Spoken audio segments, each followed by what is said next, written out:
ओम नमो भगवते वासुदेवाय नमः। स्वागत है आपका एवीएस कॉर्नर में। आज के इस वीडियो में मैं आपको तुलसी विवाह की कहानी सुनाने जा रही हूँ। अगर आपको ये कहानी पसंद आए तो कमेंट बॉक्स में तुलसी माता की जय लिखना ना भूलें। साथ ही अगर अभी तक आपने मेरे चैनल को सब्सक्राइब नहीं किया है तो प्लीज़ सब्सक्राइब कर लें और बेल नोटिफाई करना ना भूलें, जिससे आपको आने वाली वीडियो की नोटिफिकेशन मिलती रहे। कार्तिक शुक्ल पक्ष की एकादशी तिथि यानी देव उठनी एकादशी या प्रबोधनी एकादशी को तुलसी विवाह संपन्न किया जाता है। इस दिन तुलसी जी का विवाह भगवान विष्णु के शालिग्राम स्वरूप के साथ किया जाता है। कुछ लोग एकादशी से पूर्णिमा तक तुलसी पूजन कर 5वें दिन तुलसी जी और भगवान शालिग्राम का विवाह करते हैं। विवाह का आयोजन बिल्कुल हिंदू रीति से सामान्य वर वधू की तरह किया जाता है।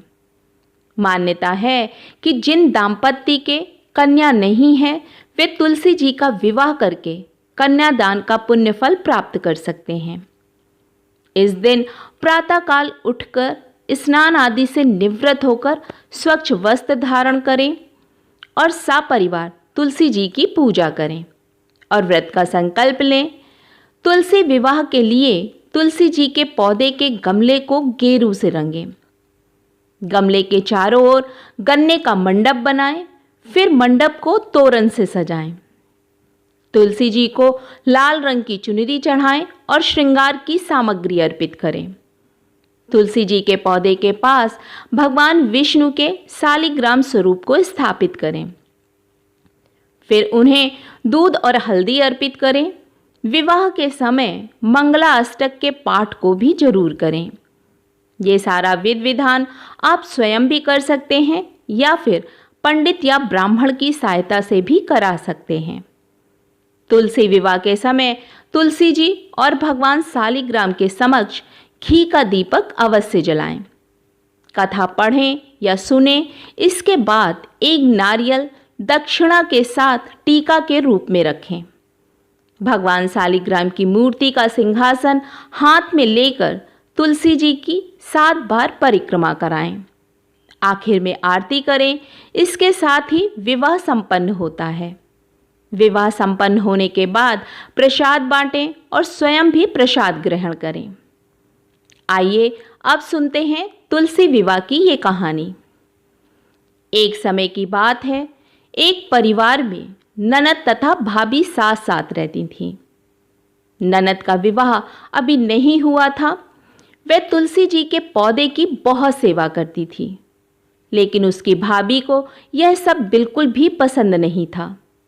जब कभी उसकी भाभी को अत्यधिक क्रोध आता तब वह उसे ताना देते हुए कहती कि जब तुम्हारा विवाह होगा तो मैं तुलसी ही बारातियों को खाने को दूंगी और तुम्हारे दहेज में भी तुलसी ही दूंगी।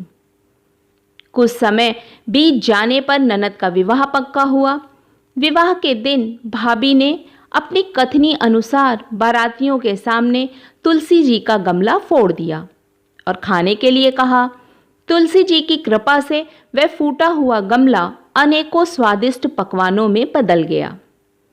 भाभी ने गहनों के नाम पर तुलसी की मंजरी से बने गहने पहना दिए।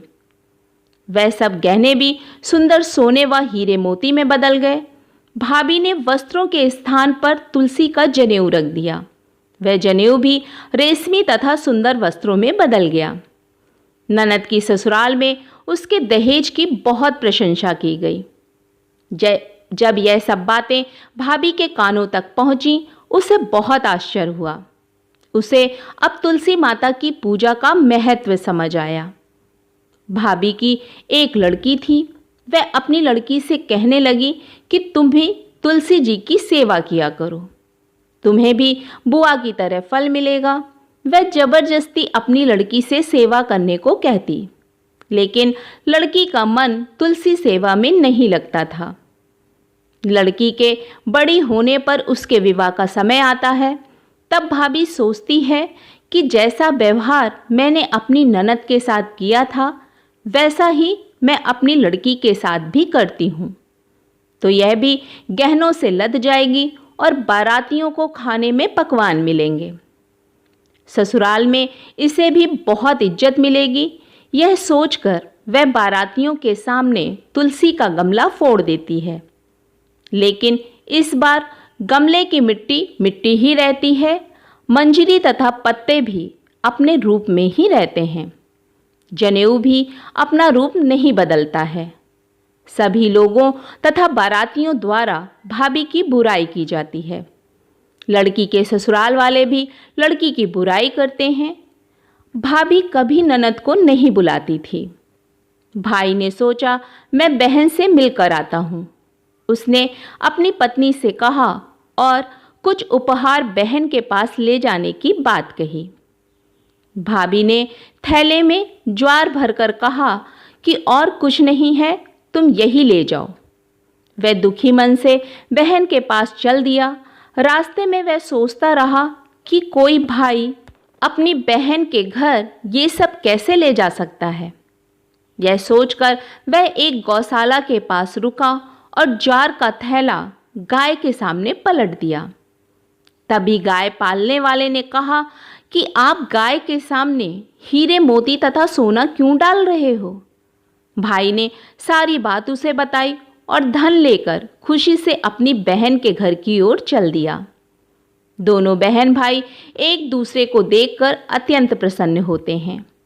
तो प्रेम से बोलिए तुलसी माता की जय। आप सभी को तुलसी विवाह की हार्दिक शुभकामनाएं और वीडियो में यहाँ तक साथ देने के लिए धन्यवाद।